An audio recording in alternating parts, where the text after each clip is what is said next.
All systems go. Cleared for takeoff.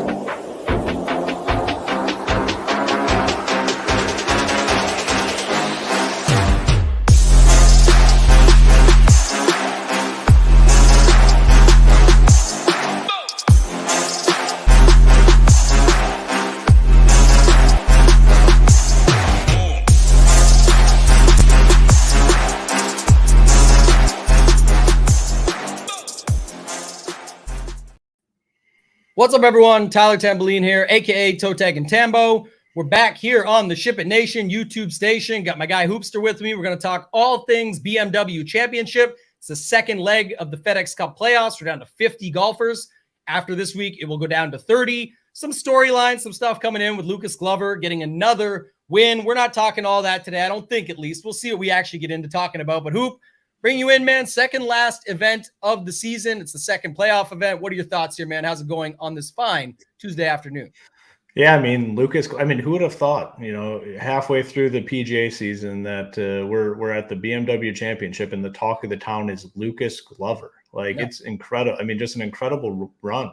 Back-to-back wins. And, I think what a lot of people don't realize is prior to that, he had a missed cut, but then 3 top 10s right before that. So, he's found something at the ripe age of 43. Truly in 43 or 44, somewhere in that range. But truly, he's up there.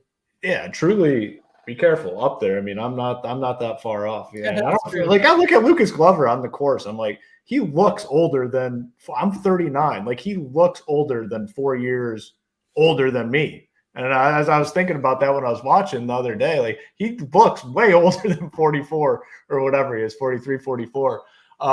But the golf he's playing is absolutely incredible. Just incredible stuff.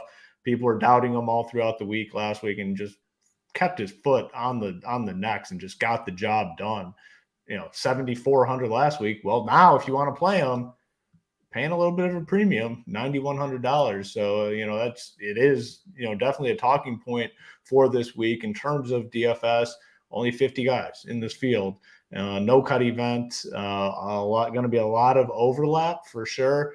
And then the one thing that I do like, which we talked about in the past, is we got these 5K price tags again. So it makes it somewhat interesting, I think, for roster construction and maybe alters the way we build. So not only do we have a no cut event, but we have guys in the 5K range as well. So kind of a lot to digest. The topic this week is more roster construction, game theory stuff opposed to the plays in my eyes, because, I don't know what sort of optimal player pool with 50 guys, how many cuts are you making? How many fades? It's tough, man. It's a tough week. So the way you build your teams, I think is more important than anything.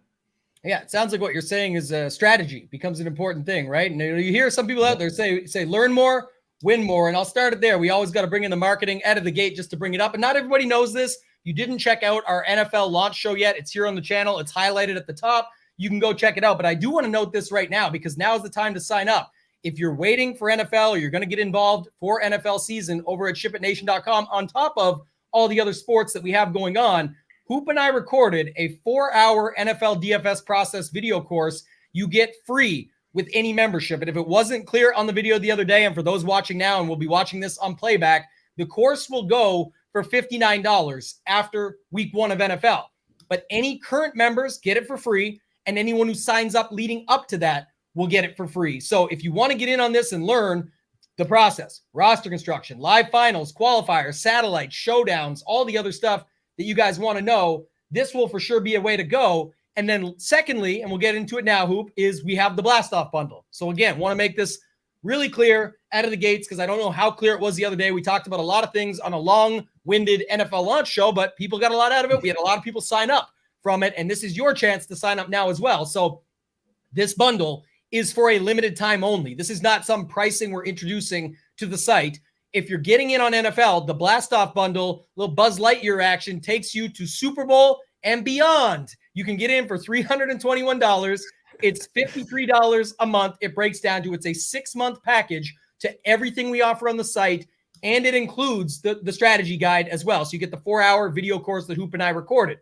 The key thing to note is, and you can go to the site right now, shipitnation.com/join, $59 a month is going to $69, like Hoop and I said it would from day one. So I want to clarify this really quickly. I'll get us back to our screen here, but We said from day one it was going to 69 and 699, and we were comfortable with that. The reason we didn't is because we said when we still have NFL, NBA, NHL not even here yet. So we said, let's just hold the phone here, keep the pricing as is, as one of the lowest in the industry. Now, it's still one of the lowest in the industry for all that's included, but with NFL, NBA, and NHL arriving, the 59 will go to 69. This makes those in at 49, 59, the prices they got before, a really good deal. This makes the Blast-Off bundle, because it goes away completely on September 11th, a really good deal at $53 and change when you break it down that way, and you still get the strategy guide included.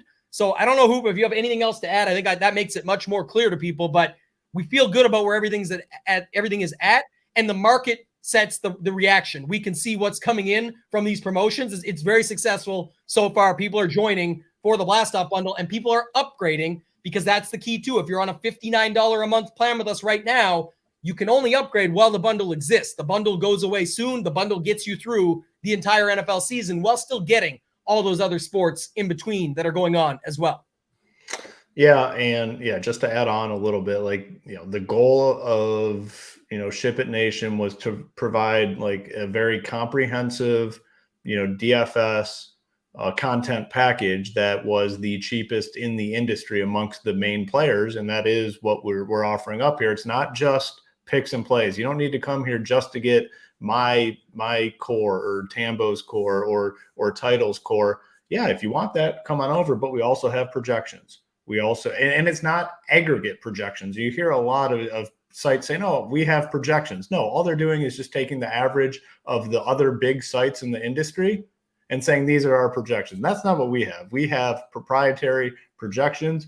We have ownership. We're partnered with LineStar. We have another big partnership that we're about to announce very soon, within the next couple of days, potentially 2 partnerships that we're very excited to announce coming up here within the next couple of days. And then other pieces of NFL content that we have not even let the public or our members know about yet. It's going to be, again, a piece of content that is, what's the best way? I'll just say unique, something that I don't think many other sites at all are even doing. We're going to have that coming out, and we're very excited about that. Improve and add on is the promise that, I have made and Tambo has as well. And that's what we continue to do. And the price, again, we're charging what other sites are, our all-in price is what other sites are charging just for their NFL package. Actually, they're charging more for just their NFL package. Our all-in price is cheaper than that. And very excited about it. Like you said, this isn't just something we threw out there and oh yeah, hopefully people sign up. People are loving this, and it's going to go away, like you said.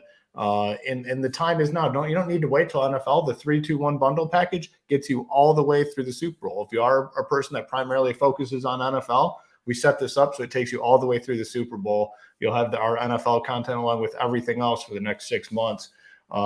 Best all-in price in the industry. There's no doubt about it. And got to know Sean. I know he just joined the other day, because I remember him signing up and popping into the Discord with many others in there. So the process video alone has made my subscription worthwhile. That's what I'm saying. And I don't think many people are going to get through a 4-hour course if they sign up at the last minute. That's why we also gave the time for you to get through that course. And to answer Andrew's question, does that include any package you're signed up on?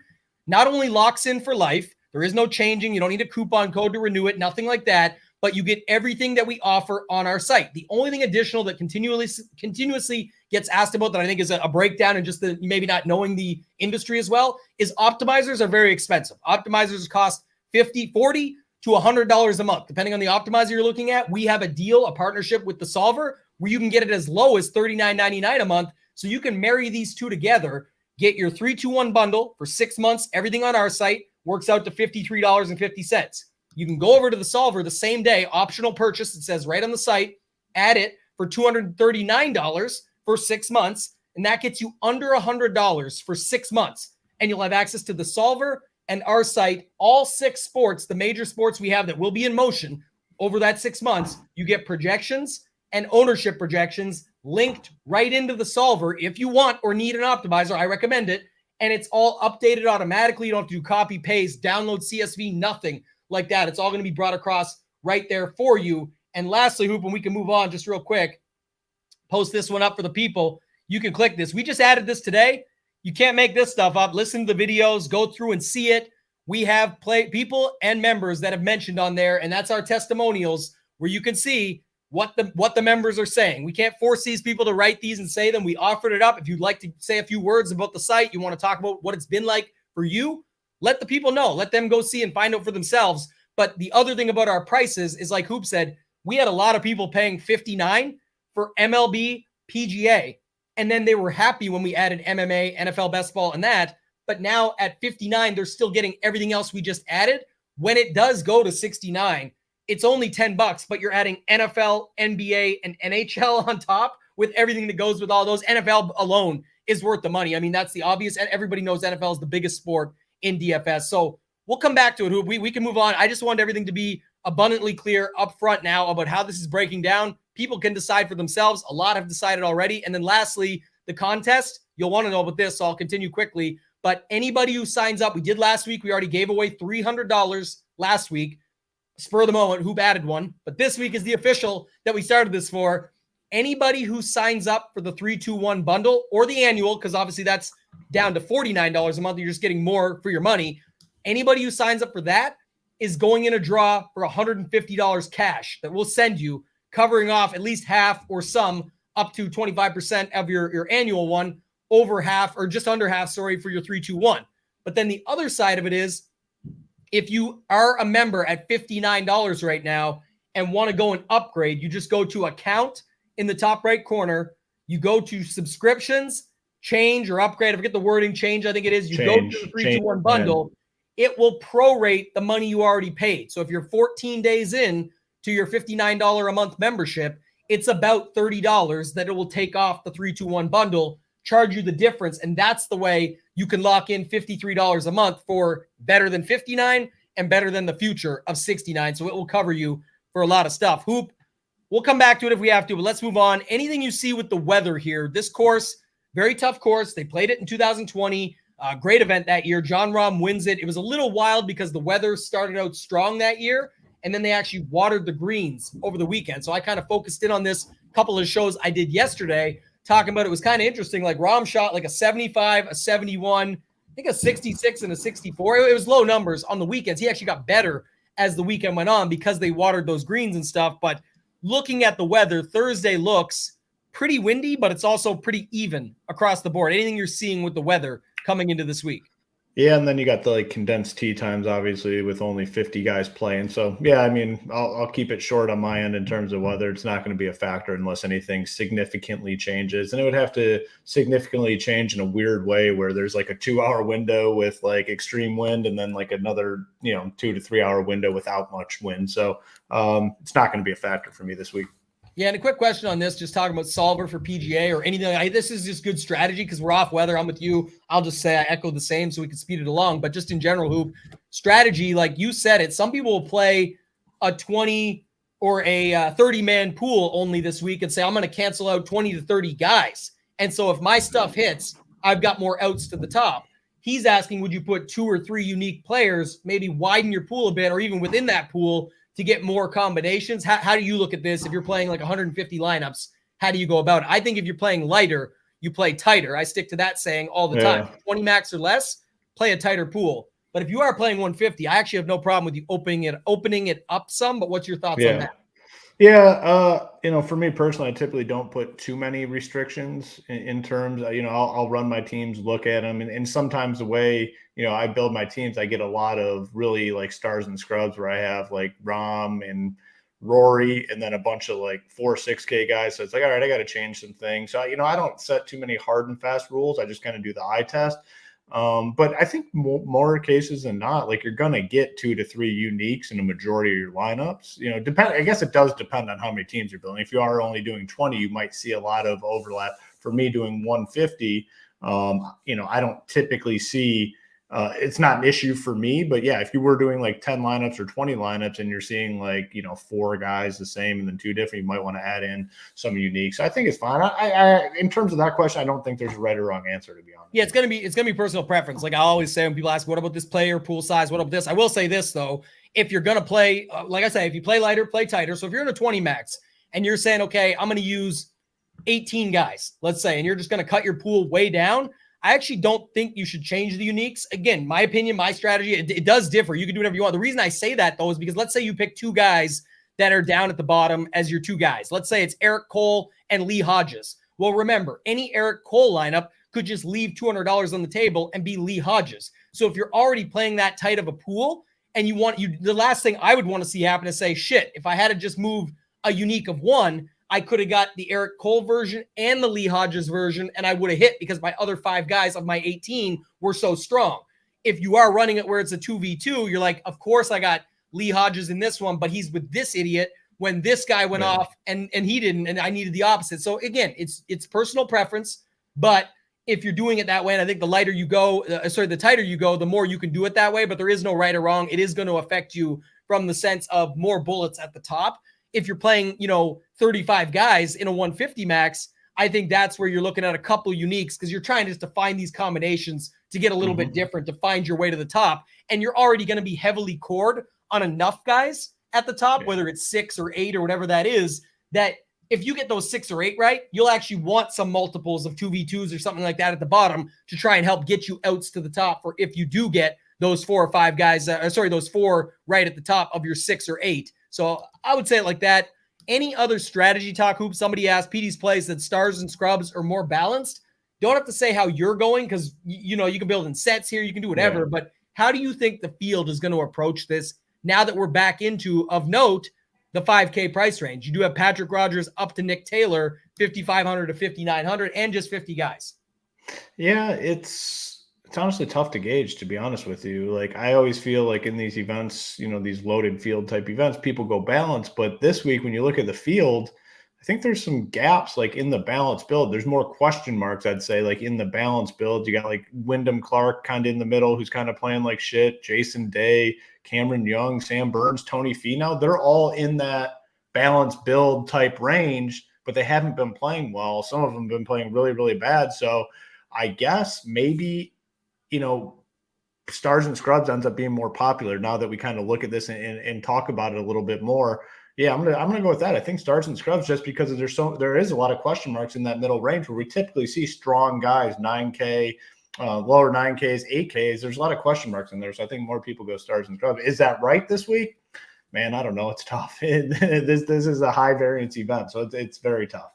Yeah, I do have a bit of a thought, I guess, on is it right? And again, we won't know. Like, I just don't mind taking the stand and saying this, and whatever happens, we'll have to play it out from there. We'll have it covered on the site. Like, I put this stuff in the slate plan, what my final thought is around it. I'll be playing 2 lineups in the mega this week that I won tickets to. So it's not the best event for a mega because it's that, but who can really say that? It is when you ship it. It's going to be when you ship it. It's not a good week to win $1 million. Exactly. So that's my case. And I do want to make one comment because I know there's a lot of rain leading up. And to Hoop's point of trying to find a wave, no sense right here. I think with the condensed heat times, again, we'll see. We'll wait for Wednesday night. Maybe there is. Maybe there's some drastic thing that makes so like 3-4 groups have like a set wave that looks pretty good. But my point is, besides that fact, I think this course could play easier than 2020 just because the rain leading up, maybe softer conditions on day one, and it plays about a little bit differently. There's a different superintendent. Maybe it's set up a little bit easier because back then it was nuts how they set it up like a major. But the one thing, Hoop, I'll add is if it does play harder at all, at like any, like even the middle range of what I'm talking about, even if it gets slightly easier, but still pretty hard, because that is what you expect at this course either way. I think people forget that this is not last week. They're taking no cut strategy, mixing it with scoring.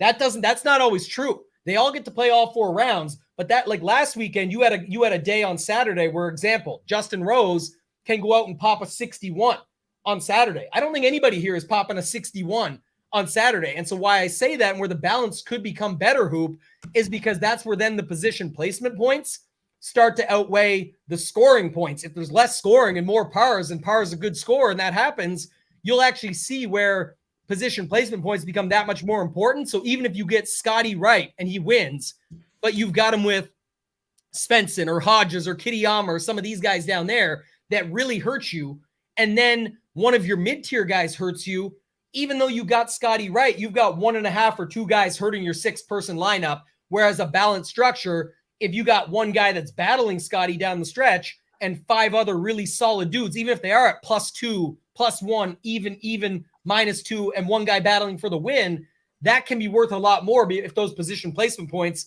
are factored in. So I would keep that in mind from the balanced versus stars and scrubs conversation as just another added strategy point. Yeah, I mean, on difficult tracks, you see it all the time, where finishing position is super important. You're just going to need certain guys, like no matter what, you're going to need them. And like we saw last week, where I think Rory and Lucas Glover were very close in terms of fantasy points at the end of the week. That's just, I don't think, going to happen this week. Like whoever wins this event is going to be, there's going to be a gap because there's just not as many birdies out there. It's going to be more difficult. And you can kind of talk about that in multiple ways, I guess you can say. So let's say one of these top end guys gets there and gets the win. And then there's like another 10K guy that finishes in second. You might just need those two guys. You might, if it's Scotty and Xander, you might just need those two, and you might be able to endure a 6K guy finishing in 30th or 40th this week. Whereas last week, that was just never going to be the case because all the points that are out there and available. So, I mean, it is interesting. It's a very high variance week. There's no doubt about it. But, you know, we're going to do our best to dig in and see, you know, which route we feel is best. We're going to have all our content going up probably tomorrow morning is when it kind of starts dropping. It'll be completed by tomorrow afternoon. So you'll have a better feel of where myself and Tambo are at. And, you know, we've had a lot of success in there. I mean, you know, one of my favorite pieces of content that we do is that tier rankings, because if you want to go in, let's say, you know, you look at our cores and you want a couple more pieces, man, you can go in there and you can kind of plug in one or two guys in each range that we like. Looking forward to this event. I mean, I am, but again, we'll have all our content going up tomorrow morning to, you know, this is not a first look, but we're diving in. A lot of times as you and I go through this and talk about it, you know, I'm changing my strategy and how I view the slate overall. So it's fun.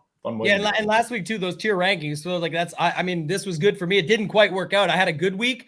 I just missed another mega ticket. I think it was 19th in the 555. So it was another good run at that. But I had Cantlay was my number one guy in that range. He almost won the thing. I had Homa.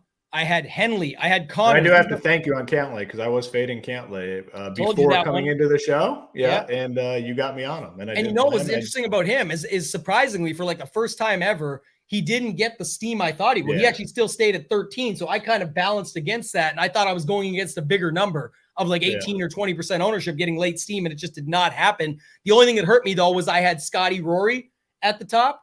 Or sorry, not Scotty Rory. I had Scotty Rom. I did say in our Discord, so everyone knows there's full transparency. I came in the night before and said, I'm seeing Rory get really squeezed. So I hopped on some Rory. That helped me in MME stuff. And then the bottom, I had Spawn and Rogers, and they didn't do anything for me. Spawn 24th or something, but either way, that was the little bit that hurt it. But overall, those tier rankings have been really solid for us, and people like that content because it's the fast and easy way to see like what's the decision at these points, and you could build your lineups really right off of that if you're doing some hand builds and stuff. So I like that as well. Anything else strategy-wise, Hoop, you want to get into these tiers? We got Jordan Spieth, 10K, up to Rory McIlroy, 12,100.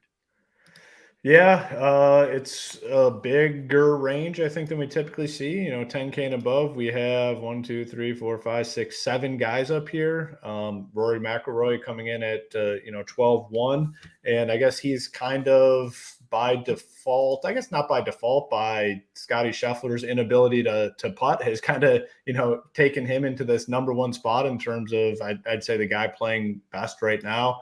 12-1 is up there, but what you get with Rory is a lot of birdies and a lot of upside. Like we saw last week, he didn't win, and he was right there with the winner in terms of fantasy points scored. So he has more outs than a lot of guys. He finished third, and he shot 67, 66, 68, 65, an eagle, 20 birdies. Just gives you more outs. And again, it's a no-cut event. Like, these big boys, more times than not, are just gonna have the ability to get all the way up there and pay off their tag. And it's hard to differentiate, I think. I'm definitely going to have some Rory. He's been playing really well. And again, this was, kind of the point last season where he took off. Same with Cantlay. We talked about him last week, and that was kind of, that combined with the fact of, you liking him, it's got me on Cantlay. Like, he played well this time last year. He's done it 2 years in a row, I think. Rory did it last year. Like, I think you kind of have to be on him. Scotty Scheffler is the interesting one. and the putter is just, it's like to say a guy's a bad putter and then just like he is so terrible at putting. Like it's just baffling. I will say he did burn a lot of edges last week because I was, heavily exposed to him. So I watched a lot. Some of the stuff was very, very close and just not dropping, but it is frustrating when a guy is just that good of a golfer and he just simply cannot make fucking putts. Like you see him hit it to 7 feet and most guys, it's like, all right, you got, 50-50 chance of that thing falling. With him, it's like 25% chance that it goes in. It seems like it's super frustrating, but man, I think we just have to stay on him. The rest of his game is just so, so good. The one guy that does concern me quite a bit, say is John Rahm. Like, man, out of all these top end golfers, I don't think I've ever seen someone hit it as poorly as he did in that first round. He was a disaster with the driver. It was so bad. And in order for him to do well, he needs to be, putting the ball in play off the tee. And man, it was really bad the first round. Now he did turn it around. He had solid rounds there on out, 67, 67, then 68, finished 37th, which clearly is not good enough. I'll rank these guys. I think I will probably go back to Scotty here over Rory. So I'm going to rank them like Scotty, Rory, and then Rahm. If I was going to fade any of them, it would probably just be Rahm because of the off the tee in that first round. It was pretty disastrous. So those three are kind of separated. And then you drop down $700 and go to Patrick Cantlay, who obviously won it or finished second, last week. And, got progressively better, 68, 67, 66, 64. You love to see that. I mean, I think this course, all courses fit his game well. He's just very steady all around. But now you're paying a little bit more of a premium, but tough to avoid that. Victor Hovland at 10-3 looked pretty solid last week outside. Had a really bad round one and then turned it around and was solid for, pretty much the rest of the week and kind of faltered a little bit on Sunday, but been playing solid golf. And then Xander at 10-1. I don't know. Maybe, Xander's a guy I typically like. Maybe he's a guy, he just hasn't had the high-end finishes when you look at it. Like, he obviously is a great golfer, but he hasn't finished inside the top 10 since the Wells Fargo back in May. I guess he finished 10th, tied for 10th at the U.S. Open. But, man, like, he's got to have a nice, solid finish because there's a lot of guys up here that are going to play well this week. I'll have to really, give a second look to Xander here at 10-1. And then Spieth at 10K, it's going to be a fade for me on Spieth. Like, man, some of the stuff, I know everyone luck box Spieth, blah, blah, blah. It's the truth, man. Like, I get he's better than most out of the bunkers. I get his around the green game can be magical, but to actually start making these things, there's a big element of luck, and I can't do it with Spieth. I don't care if he beats me. There is nobody more frustrating, and I don't know how you feel about this, but there's nobody more frustrating in PGA DFS to fade and then to watch play well. I can endure it. Like, if I fade a guy, I'm cool to live with it. I'll move on if he plays well, but it tilts me beyond belief when I fade Spieth and he plays well, and that's what happened last week. So just to reiterate, in this range, Rory, Scheffler, Cantlay, Hovland are the guys I'm looking at here. Yeah, the Rahm won here in 2020. I know it's not the same thing, but I mean, one thing about him is just, again, the potential over 4 days. I guess he'd be the guy that I'm a little different than you on. When you go look at the numbers, not as good as Scotty's, but still pretty close. He's been a better putter than Scotty, to your point there. We brought that up for sure. Distance and all that stuff's very similar. The approach, the tee to green, it's just not quite good, but Scotty's been out of the world on this stuff. So I like both those guys, really. I like Scotty. I like Rahm more than I like Rory, more than I like going back and paying up for Cantlay, at least as of now. Cantlay's kind of the guy I would like more if I build some balanced lineups. I said this last night. This would be another thing, Hoop, because it's going to be a good segue when we get into the next range, just talking roster construction. You can go like Cantlay X again or something along those lines. Again, pick your poison. But I'm just saying, like, if you do that, you're forced to skip all those decisions we're about to get to in the 9K range, and then you get to skip all those question marks in the 8K range, which you were bringing up earlier. So if you do go two guys up top here, I will say this, and I said it to my guy Kenny Kim last night, this is a course setup and style where you could see like what I call a runaway. It doesn't mean it's going to be Rory Scotty because they're the top two priced. I'm saying where you get two guys that just get out ahead and are just having a better week than the rest of the field. And now you kind of just need those two and it leans off of that. Now that could end up being two 9K guys and go completely against what I'm saying. I'm not talking out of both sides. I'm saying if you were to see a decision from a roster construction standpoint, we don't know what the outcome is going to be, or we would just build the winners. I'm saying if you went Cantlay X and it ends up being those two, like we've seen at some other events. You leave out the guys above them, Rory, Scotty, and Rahm. And then you leave out all these 9K guys we're about to get to with Kawa, Fleetwood, Homa, Decky, Sungjae, Ricky, Glover, who we're going to talk about, obviously coming off 2 wins, and then Hatton, who people are saying is extremely underpriced. So I do think there is some interest to that in some builds, especially in the large fields. And remember, just because you do that doesn't mean you need to grab a 5K guy. You can go to this bottom 7K range and get some dudes that have more volatility but more potential upside. Guys like Thigala, guys like Keegan Bradley, spots where, they might just blow up on day one. But if they don't, that's good for you. As far as the scoring can go and the overall upside of climbing the leaderboard, you've seen that before too. So that's how I look at this upper range. What are you doing in this 9K range? Morikawa down to Hatton. I think there's a lot of guys you could talk about here. Yeah. What's just real quick, your official take on Xander? Because I'm on the fence with him. I don't know what I'm going to do. I played a lot of them last week. I'll probably go back to him. The guys I like are Scotty, Rahm, Xander, and the question mark for me is Cantlay. Hovland, I think people really like after last week or whatever. He's been playing okay anyway, but to me, it's not like, I don't understand. Like Kenny was on him last night in his cash game cornerstones. I said to him, like, why wouldn't you just play Cantlay? Cantlay literally won the BMW Championship, different course. I understand and know that very well. I don't need anybody to let me know, but I'm saying he came 12th here at that event. He came second the year before. He's always done good at these style of courses. Yeah. 12th in 2020 at this course is still fine. And he was in contention last week. Like I would play Cantlay over Hovland, but I guess people are just going to look at ownership and say, but I'll play Hovland at lower. Then they forget though, Cantlay comes in at like 22, Hovland comes in at like 17. And what are we even talking about here? It's 5%. Yeah. You're not getting some major leverage at that point. Yeah. Yep. Okay.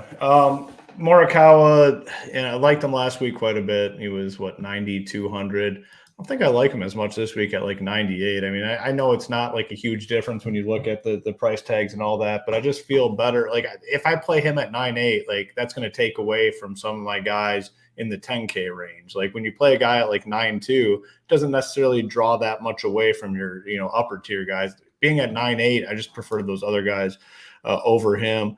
I will play Fleetwood at 9.7, just continues to play incredible golf. You're getting high-end finishes almost every single time. 3rd last week, 10th at the Open, 6th at the Genesis, missed the cut at the Travelers, 5th at the U.S. Open, 2nd at the Canadian Open. You're just getting high-end finishes with Tommy Fleetwood playing, probably the best golf he's played in a few years. And, a lot of times it was always overseas. He was playing well, coming here, not so great. Getting it done on both sides now, in on Fleetwood.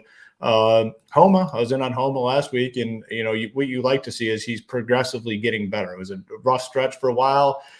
Liked his comments. He's like, I just don't feel like I'm playing all that bad. Like, honestly, he said the results haven't been great, but I don't feel like I'm playing all that bad. And he's come out and he's played well since. 21st at the Rocket Mortgage, 12th at the Scottish Open, 10th at the Open Championship, and then 6th last week. And he could have been better last week. He shot a 70 in round 4. But man, you take that with Homa. Decky's always a tough guy for me, and now he's kind of priced up a little bit more at 9.4. Your boy Sungjae is another one, very similar to Homa, where I think he's kind of starting to turn a corner a little bit. And you've been loyal to him, and by default, since you've been loyal to him, I've been loyal to him because I've been playing him a lot. My best teams last week had him, so I was kind of rooting him on. And he finished 6th last week again. Yes, tied with Homa every single round, 67, 65, 69, 68. I will go back to him. Ricky Fowler just seems like he's kind of hit a little bit of a road bump. And, honestly, it's probably fine because he's had a hell of a season, bounced back. I mean, he was pretty much dead and came all the way back and had a great season, but he has not looked great. Not that he looks uninterested, but I think he's fine with the fact that he kind of turned things around for him. I'll be off him. And then the most interesting I'd say is Lucas Glover, because people are going to look at this. He's won twice in a row, $9,100 now. I think there's a chance people kind of say, you know what, I'm good with Lucas Glover.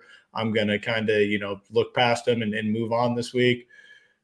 In terms of the ownership, 10-ish, 10 to 12, I think. Okay, yeah. So, that's, again, if you look at what he's done recently, got to say that's too low. He deserves to, and it's not like he went and dusted crappy fields. Like, he just went out last week and won the first round of the playoffs. That's very impressive. Wyndham he won. Like, man, I'm going to play some. I hope the field stays a little bit lower on him. I think I'll help you. I'll help the field stay lower on him. You out? Yeah, oh yeah, definitely.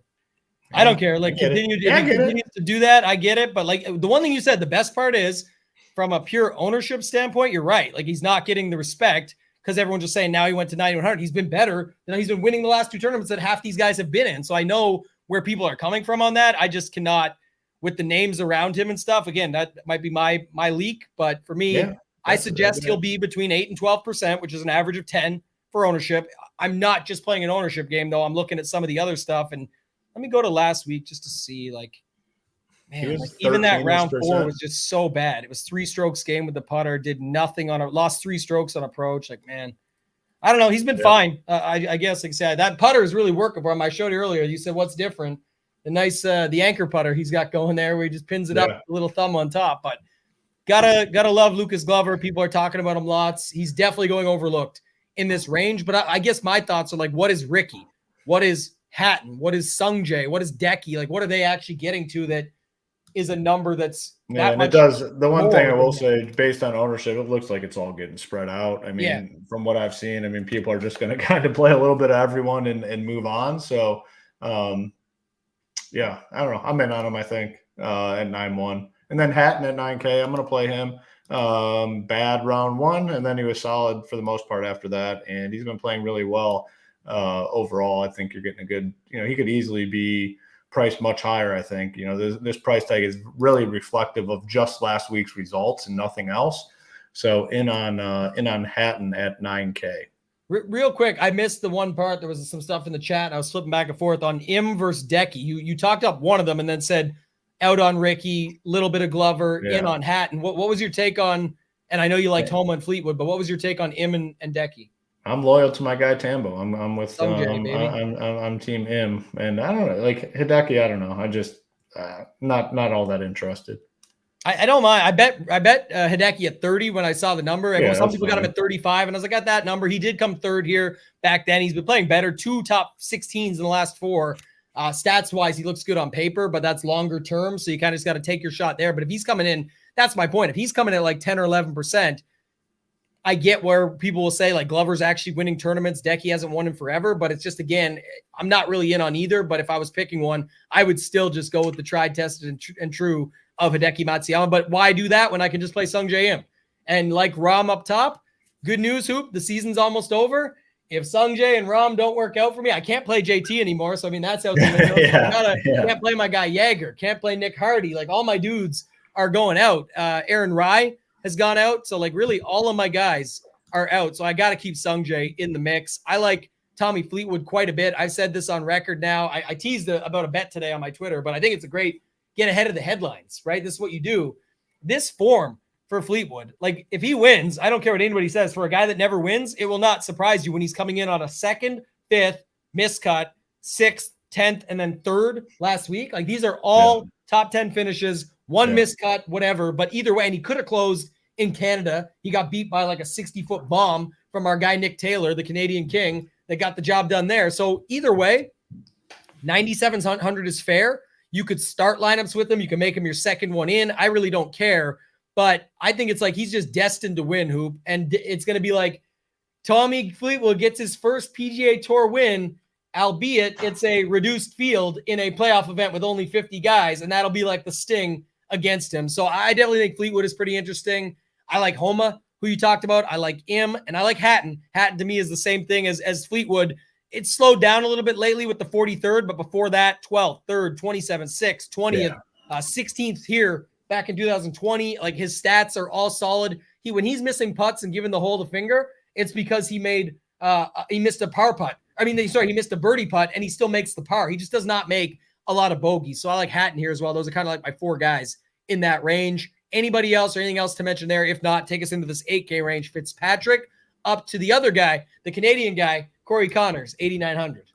Yeah, I always like myself some Corey Connors, and I don't love that price tag at 89. Like that price tag's not great to me. I mean, it's higher than it's been lately, but a lot of guys are kind of priced up here. So I'm definitely in on him at 8-9. I can't imagine he'd have all that much ownership. I mean, we've kind of talked about it. I think it does get spread out. He always gets some, but he's squeezed between Hatton, who will get played. People have said it's extremely low for a guy at 9K, and in a 4-day event and all that all those factors. 50-man field, his recent results, but then also I think people are lying about Wyndham Clark. They did this last week. I told everybody in our Discord this would happen. Man. Someone's like, "I'm going to play a low-owned Clark," and I said, I didn't think, man. I was on the other end of that. I really thought he was going to come in kind of a little overlooked. You were right, and I was definitely wrong. Big time, and I think people are lying again in their ownership projections, or they don't get it, that he is still going to get. I think he's going to get it again. It's just it's not really like a flop lag like people think it is, because people just naturally go back. I've got him somewhere in the 12 to 15 range right now. Maybe the lower side of that you could angle on, but I still think he gets a little bit more love, especially in higher stakes or smaller fields. Yeah, it was painful last week. He was like, he had to be like worst in the field and like everything. He was a disaster all around. It's because somebody told him he was high owned on DraftKings.com. I don't know. They only fail when they're chalk hoop. It's the only way it works. I had a lot of him because, again, I was on the other end. I did not think he would get a ton of ownership. You were right. I was wrong. And I was wrong about his results because it was not very good for him. Tom Kim at 8-7, been playing a little bit better, obviously. Just a real bad round 4 last week. 72 took him out of contention. Could go back to him. No day for me. Cameron Young, that was one of my regrets last week. I ended up playing way more than him than I wanted to. And he was another guy that just sucked. Like, he never got it going. He'd make a birdie, and then it seemed like I don't know if this is true or not, but it seemed like every time he made a birdie last week, like, it was followed up with a bogey. Like, he just never got any momentum going. I'm good on him. He's had a bad season. Like, no thanks there. Sam Burns, another guy that I ended up getting higher on last week than I wanted, and I typically don't play him. I'm not going back-to-back. So, honestly, this range is one that I could really avoid for the most part, because I do not want to be on Sam Burns. Tony Finau is just not good right now. I mean, his only result that has been solid was the 3M, where he always plays well. Besides that, he's been like worst in the field. If you want to go there, that's fine, but I am definitely off of him. Like, he's been awful. Wow. Henley in on for sure. Henley's a guy playing well. I think his finish at this course was solid last time they played here. 8,200, and just a very steady type golfer. I mean, he just needs to make some birdies. Kind of got hot at the end of the round on Sunday to finish 6th. So in on him. Brian Harmon, 8,100, probably a pass. And then Fitzpatrick, another guy that his game's just a wreck right now, and I want nothing to do with it. So a lot of fades for me in this range. I honestly feel pretty good about it. Can't wait to see the tier rankings. You only like one guy in this range, and you got to pick 2 over on the site. So we'll see. It might be a blank spot for number 2. Yeah, he might say NA. Yeah, that's how we do it sometimes. So I think this is like, what do you call it? Like, you talk over like a plug your nose and just dive in and see, because the thing about this range is, like you said, it's going overlooked. This is how you can kind of see that at least somewhat, even if it's not full stars and scrubs, it's like the guys 9K and above and then dropping down. But when you've got Wyndham Clark, Cameron Young, Sam Burns, and Finau, I don't know which one it's going to be, but one of them's coming through. Like, you talked about Russell Henley. Now, Russell Henley playing a lot better golf lately than Tony Finau, like coming in off a 6th, a 2nd, and all of that. But and you mentioned like good finish here last time out. Finau finished 5th here. Finau's played the BMW Championship good every year. 7th, 8th, 4th, 5th, 15th, 28th. Like, he has all high results. I'm taking some shots on Finau myself. I'm taking some shots on Cam Young as well. And only because, like, these guys, for example, Young and Finau, everyone's giving Young the Ryder Cup spot because Freddie Couples said it. But Young, I bet you with the Glover shit happening lately, has to think like, Freddie might have said that, but I'm not locked in still. So there's that. And then Finau, same way. Finau's the guy that can really change his Ryder Cup trajectory. And maybe the history here of last time here playing it well, he's typically plays well at similar places. You mentioned like the 3M. He comes back and does his thing. But then also the tournament history. Like, he's played well at the BMW Championship. So I think there's something there for Finau. He's a tournament play I could get behind, especially if he's going to be. He sucks right now. He's so bad right now. 50 guys in the whole field, and you have to pick 6 of them. It's like way less about that to me than anything. Like, I'm just plugging my nose, like I said, and I'm playing these guys. And these are just narratives and validations I'm giving them. But you could play 6 guys that show up and check off all your boxes, and 3 of them sucked. Go look at last week. People loved half the guys they played, and look at the ownership on those guys, and they sucked. So it's like, it doesn't matter in these smaller fields. I get it, and why people are maybe less likely to go there. but I'm gonna play some of these guys. I'm gonna play Jason Day too. He's another guy. God, come on. It's the last week of the season. Like, you got the 444 tickets, and I don't think I'll play him in that. Yeah, I feel definitely not safe about that one. But again, if you take longer term, really solid, good scrambler, good around the green, avoids bogeys, really good putter off the tee, which you need to be good here. He's strong. Like all these factors, again, it's whatever. But I just can sense it already. So again, a little ahead of myself for the slate plan on Wednesday tomorrow. But it just feels like people are overlooking this range, and it definitely feels like they're able just to take a punt, even if it is in the low 7K range or something. They're just more likely to go there to skip this 8K range and go up. And I think there's some really good builds that you can go in here. So I don't know. Again, you're taking chances here, but I'm at least taking some stands on some of these guys and getting after them. So those are the guys that I like. What are you doing in this 7K range? Because it's, you talked earlier, one of those ranges being bigger than normal. Smallest 7K range of the year, probably 10 guys, 7K to 7,900. They did give us one at every price point though this time. So what's going on here with the 7K range? Yeah, I think pretty clear range for me in terms of who I like and don't like. Justin Rose, fired that 61 on, was that round 3, I believe. Round 3 was on Saturday. Yeah. So it really bad in the opening round, shot a 76, but I mean, turned it around the rest of the weekend. Appears that he obviously found something. So I'm in on him at 7-9. Cam Davis continued a very solid stretch of golf where, it's high-end finishes. We talked about it with Tommy Fleetwood, where we're getting high-end finishes with Fleetwood. We're getting high-end finishes with Cam Davis. And, 7,800, I'm in on him for sure at 78. Poston, going to keep playing him. 24th last week. That wasn't phenomenal, but where he was priced, you definitely take that. And, if he can get us a top 15 in a 50-man field, you'd feel pretty good about that. In on him, like Siwoo Kim, not too much interest in Siwoo, probably off of him. I'm going to keep playing my guy Benny On. Wasn't great last week, but a lot of that was a 72 in round 4. I think this course kind of sets up well, really good off the tee. I mean, this guy's phenomenal. I mean, I'm not a big stats person, but man, he's really good off the tee, and you're going to need that this week. So in on him. Griot, I think we can keep going to a 20-place finish last week. Again, could have finished a lot better, but shot a 71 in round 4. No Straka, more.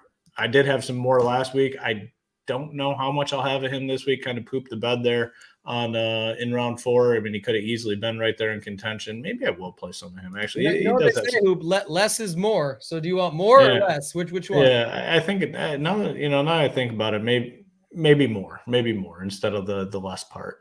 Right. Keegan, I like. That's a good price tag on Keegan, honestly. 7,100. I think that's very solid for him. Wasn't great last week, but I think he can right the ship here this week. And then Thigala at 7K flat, had a 13th place finish last week. It's a cheap price tag for a guy that does have upside. He's guaranteed to get the 4 rounds. He's a guy that can just get blazing hot too, and you need that in these sort of formats, the no cut, smaller field. So yeah, I think I'd get behind some Thigala here this week.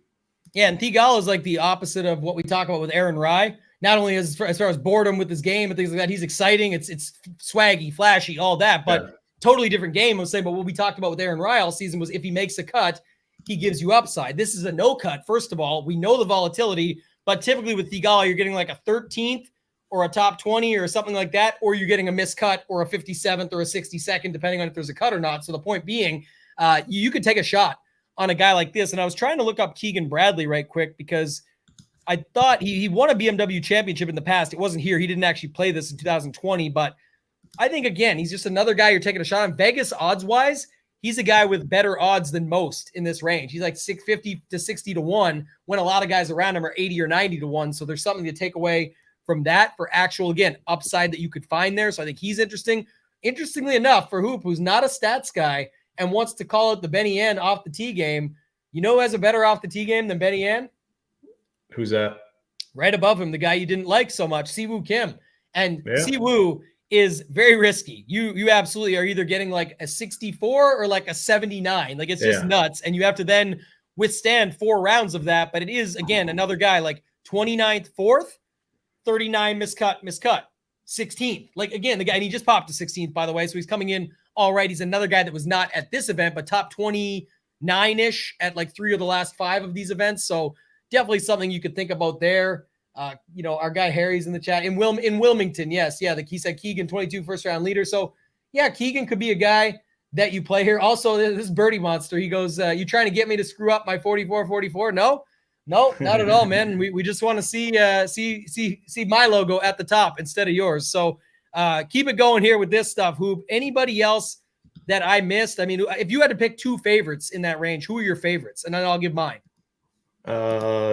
Cam Davis, I think, number 1. Really like Cam Davis this week. I like Cam Davis too, by the way. So I do like that. He's playing great. And then probably I'm gonna go Poston, man. I've been on Poston heavy. He's been my guy. I'm sticking with him. Cam Davis and Poston. Yeah, I think I like Benny for sure. There, as Benny's one of my guys, and then I do like. It's between Siwoo and Thigala, where, again, I'm just taking the shot on the volatility guy, but I probably lean Siwoo. So those are my 2 in that range that I think I like. Again, what'll be, final tomorrow when I look through everything else and get my deep dive and do everything on the site. I don't know if they'll be the 2 guys in the tier rankings, but at least one of them will be in the tier rankings. So there's a quick giveaway there, a free teaser. But anybody else you want to talk about there? If not, let's go to the 6K range. There's also 10 guys there, but you could chop in that 5K range if you want to. Like, who cares? Yeah, only a few guys there. Guys that stand out to me in this range, Andrew Putnam. I'll continue playing him, 24th last week. Very solid guy, steady, typically avoids trouble.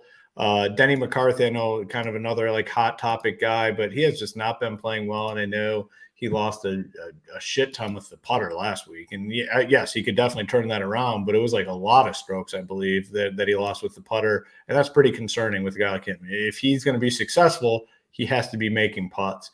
Love my guy, Adam Schenk. I mean, had a ton of him last week. He played really, really well, made a run on, Sunday, shot that 66, didn't make a run into contention, but it made a run up the leaderboard. I'll be in on him at 6.5K.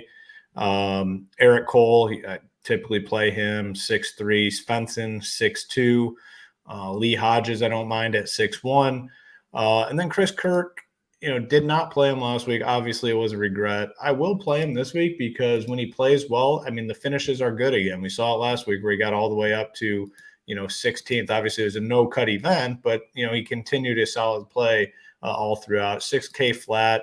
Interested in him.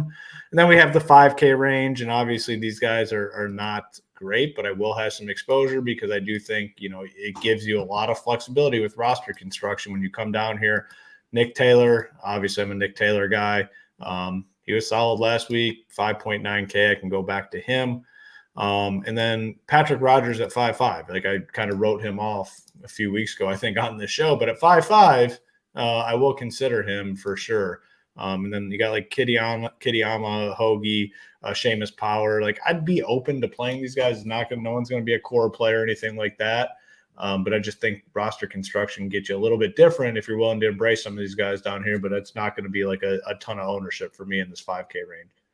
Yeah, someone asked in the chat, a complex kid, do you like English at all? I know you didn't mention him, but any thoughts on Harris English? He's 6'4". Like, I'm not opposed to it just because, 6'4", and I think he's shorter than that, Hoop. He's not that. He's not. Yeah. No. Go ahead. What do you think? Maybe. I don't know. Maybe. I'm willing to play any of these guys down here if I can get the right exposure to the guys up top, I guess is what I should really say, because I'm more worried about my, what I do with Rahm, Scotty, and, Rory, opposed to what I do down here.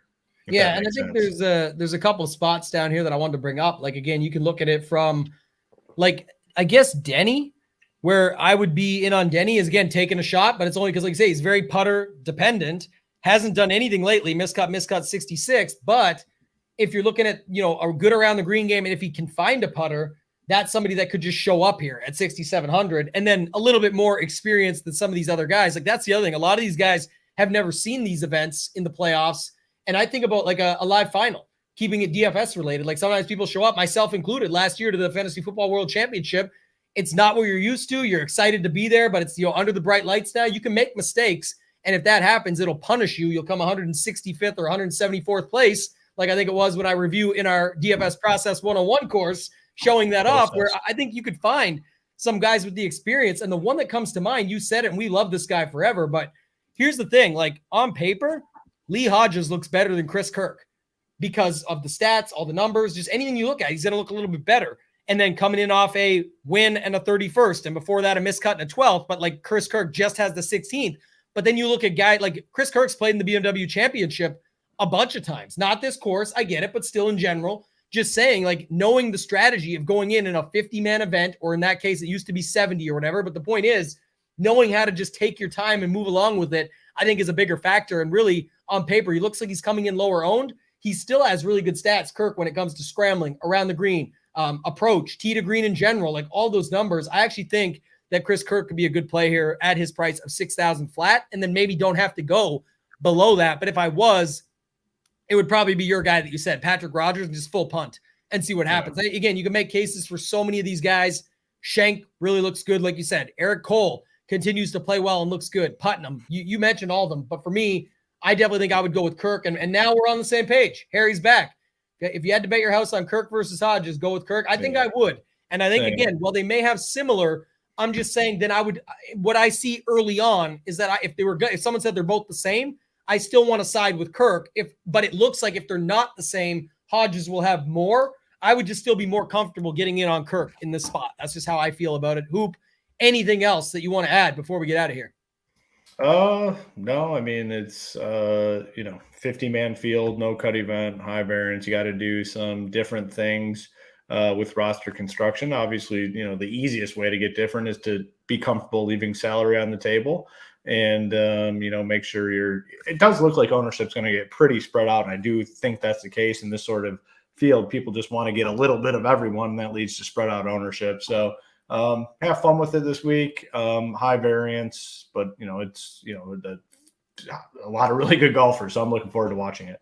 Yeah, I'm very excited for this event. I'm very excited. A lot of stuff that we've got going on over at SHIPITNation.com. So there's just a ton of good things going on right now. Very excited, just to round this one out. This is a course that I like. I know last week I was making fun of the playoffs and saying there's no juice. I think it was just that first event. I just need to get over that hump of like the changes, and there had been a lot going on, and all the big elevated events and stuff coming in. But I'm actually really excited for this one. I like the field. Got these, maybe it's because I got these Mega Millie tickets that I'm getting after the Millie up top, trying to ship that. But in general, I just think it's a really fun event.